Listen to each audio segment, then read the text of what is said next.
vamos ver a semana 4 do nosso plano de ensino tutorado PET 3, terceiro ano. Continuando a nossa, praticamente um cursinho de filosofia política, nós temos nessa semana 4 a teoria política de John Locke, em inglês, que é o pai, considerado o pai do liberalismo. E é importante nessa semana a gente perceber a reflexão desse conflito entre interesses pessoais e necessidade do Estado, que até hoje ainda é uma discussão muito grande da sociedade. E para aqueles no senso comum que nunca estudaram John Locke, é importante fazer leitura e até mesmo aprofundar na sua leitura para entender essa discussão. Então, John Locke é médico, foi médico e tinha descendência de burgueses comerciantes. Seus pais trabalhavam com a questão do comércio. E ele escreveu dois grandes tratados, que é muito conhecido, o Tratado sobre o Governo e o Governo Civil, duas obras que é daqueles tipos de obra que a gente não pode deixar de ler sem morrer, que trata aí dos fundamentos filosóficos dessas revoluções que traz, porque depois nós vamos perceber pelas revoluções liberais que nós temos na Europa e nas Américas, que são fundamentos nessas duas obras. Então vamos rever aí um tema que é de grande importância na nossa vida, de reflexão aí na teoria filosófica política, que é estado de natureza, sociedade civil, contrato social, estado máximo e estado mínimo. Então, aqui nós vamos ver que Locke ele partiu da concepção de que os indivíduos isolados no estado de natureza unem-se mediante contrato social para constituir a sociedade civil. O pacto torna-se legítimo poder do Estado. Mas qual que é a diferença com o Hume ou com Thomas Hobbes, né? Não o David Hume, não, mas o Thomas Hobbes. Então, para Locke, o estado natural, cada um é juiz em causa própria, portanto, os riscos das paixões, da parcialidade, são muito grandes e pode desestabilizar as relações entre os indivíduos. Por isso, visando a segurança e a tranquilidade necessárias ao gozo da propriedade, todos consentem em instituir o corpo político. Locke se considera, então, e segue essa tendência justnaturalista, o que quer dizer? Que os direitos naturais humanos não desaparecem em consequência desse consentimento.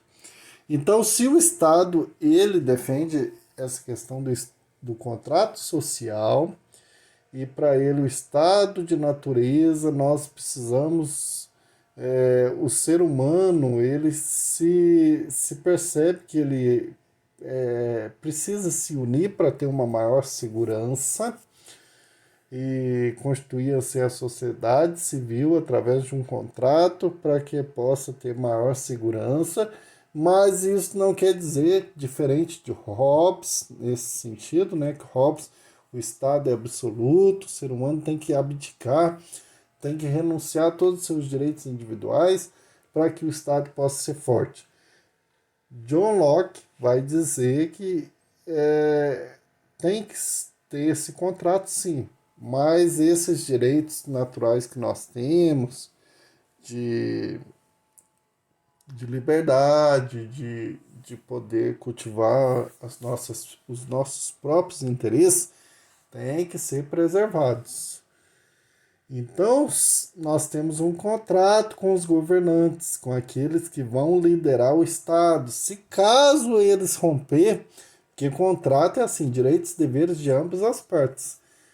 Então, é direito à insurreição, é direito à revolução para que, se o Estado, a gente perceber que ele não cumpre os seus deveres. E ele é considerado como justnaturalista porque o naturalista traz essa ideia de que nós ainda concebemos, nós temos estes direitos individuais. Então, o jus naturalista, e que a gente se diz repor desses direitos naturais para que o Estado seja forte. O jus naturalista, que nós temos esse direito ainda, mesmo que o Estado seja forte. Então, isso é importante. Nós temos que perceber que na Idade Média a herança não era apenas de propriedade, mas era de poder político também. E Locke agora vai conceber uma diferença entre poder privado e poder público, que até hoje nós brasileiros não entendemos. Tem gente que está no poder público e pensa que tudo aquilo que ele exerce como cargo é de direito dele. Ele está exercendo um dever público, um direito público, um serviço público. Então ele tem que entender que está a serviço do Estado. Nesse sentido, um aspecto progressista do pensamento liberal é a concepção do parlamentar do poder político, que se acha nas instituições políticas e não no arbítrio dos indivíduos. Enquanto para Hobbes o pacto concebe o poder absoluto e indivisível ao soberano, para Locke o poder legislativo é o poder supremo, em que toda a sociedade que vai conceber aquilo que é de direito dela, e não alguns. Em relação à propriedade privada também, aí nós temos que Locke vai defender. O que ele entende por propriedade privada? O que para Locke John Locke é propriedade privada? Em um sentido muito amplo, é tudo o que pertence a cada indivíduo, seja o corpo dele, a liberdade dele, os bens, tudo aquilo concebe como direito individual. Eu coloquei aqui como ideologia do submercado porque as pessoas e os governos, qualquer pessoa político posterior a esses grandes pensadores, eles costumam pegar aquilo que é de interesse deles. Então tem um pacote. Você vai entender a concepção filosófica de cada pensador, tem um pacote.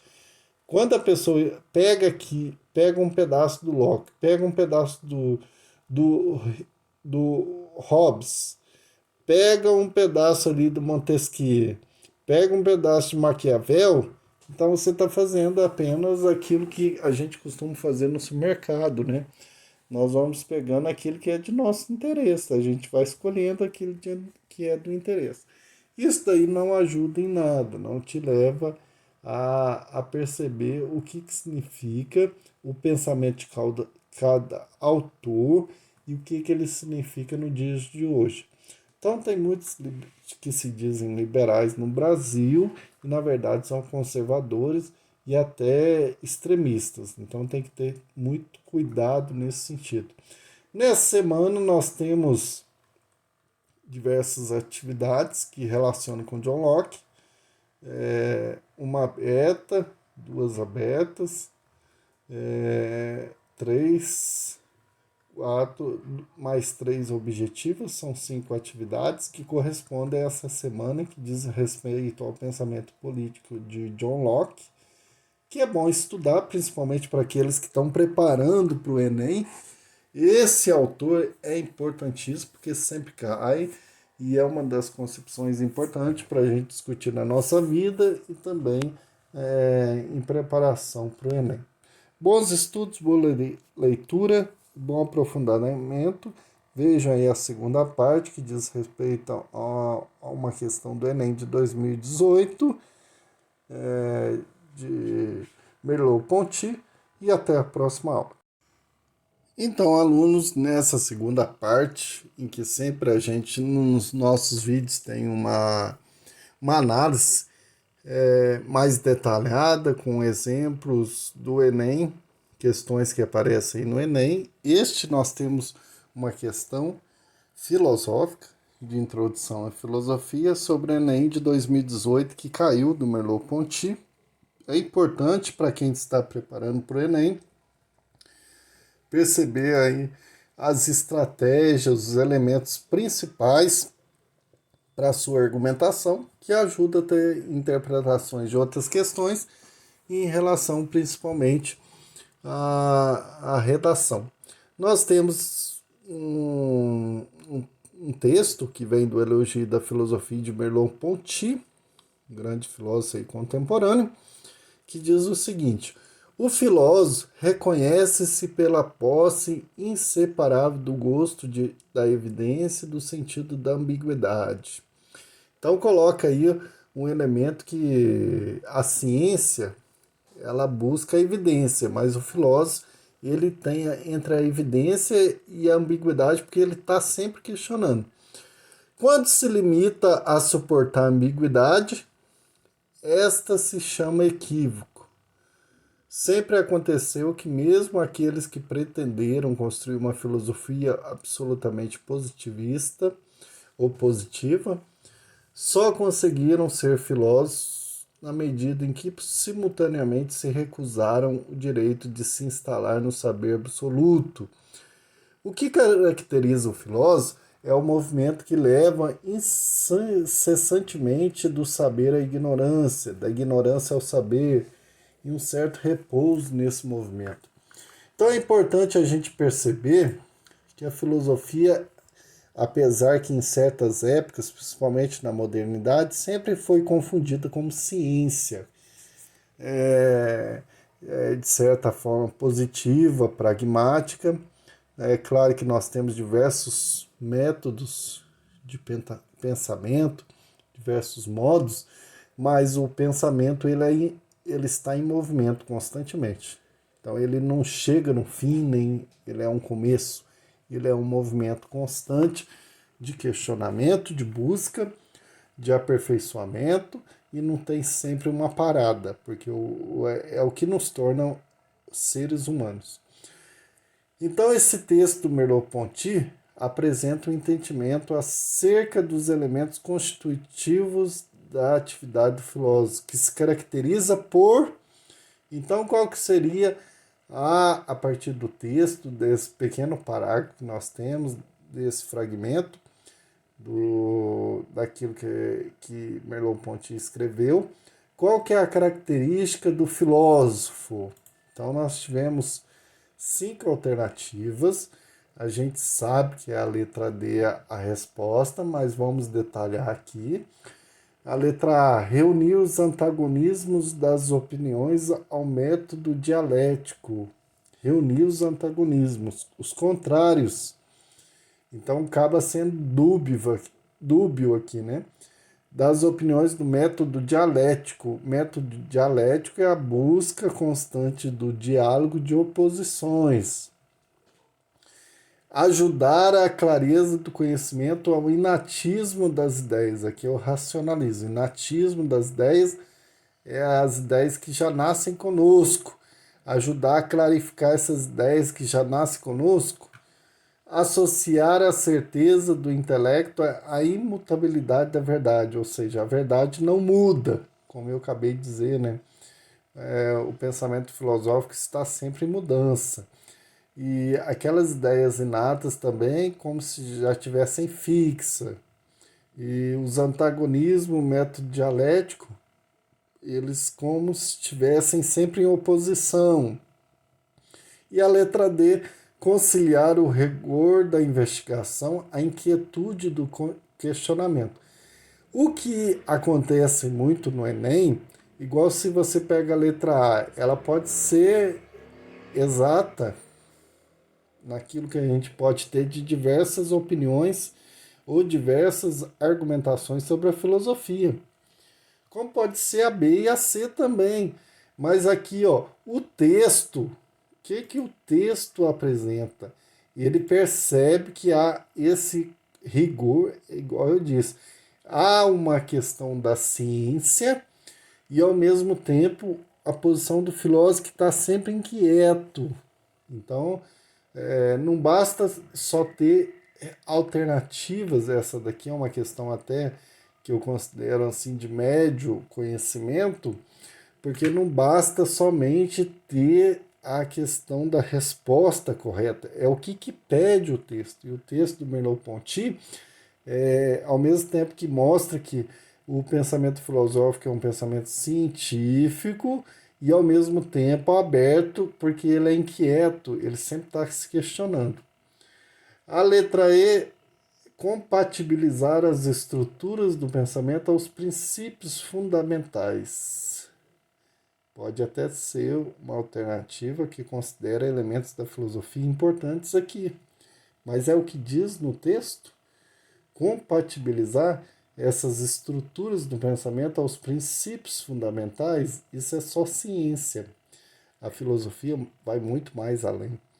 Então, o texto de um pensador contemporâneo, que é o Merleau-Ponty, discute sobre a essência da atividade filosófica, fazendo que, concomitantemente, há uma crítica aí às posições positivistas.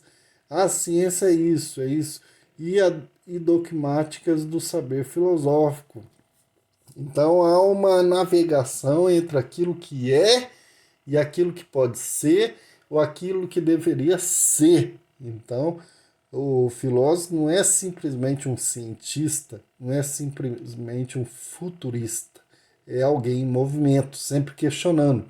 Porque, segundo o autor, o filósofo é o sujeito que se posiciona num circuito entre o que é ignorante, entre o que sempre está em busca do saber e o saber, que ele se apodera, como se pudesse fazer uma menção à afirmação socrática, porque Sócrates sempre questionava: eu conheço, mas ao mesmo tempo eu estou aberto ao conhecimento, porque sábio não é aquele que reconhece o que sabe, mas sim aquele que reconhece os limites da própria ignorância.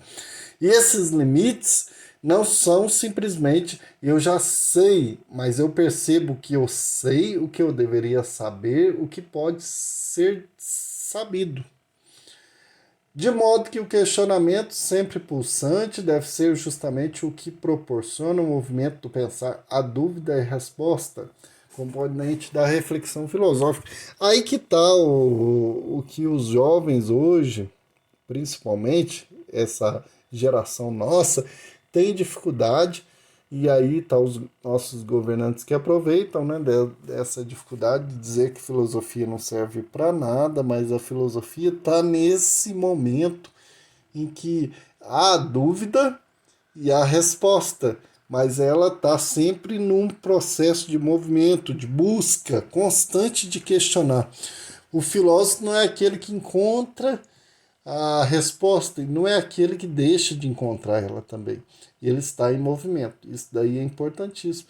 E a que corresponde àquilo que Merleau-Ponty diz, que é essa atitude do filósofo, que é aquele que tem um rigor na investigação, mas ao mesmo tempo é inquieto, está em busca, porque ele está em movimento, é a que corresponde à letra D. Então a resposta de médio aí, até mesmo caminhando para o difícil, porque você tem que ter essa concepção do filósofo. Ele não é cientista, não é do senso comum, não é alguém religioso, mas o princípio filosófico é um ser em movimento, é uma busca constante do questionar, em que busca essas respostas, mas nem sempre está satisfeito com elas, está sempre aberto a novos conhecimentos. Então, nesse sentido, nós temos aí mais uma questão do Enem, que nos implica um conhecimento de buscar um entendimento do que é a filosofia, o que é ser filosófico. Bons estudos, boas leituras, continue buscando aí o conhecimento, a se aprofundar nessa busca de se aperfeiçoar, de se preparar para o Enem, e até a nossa próxima aula.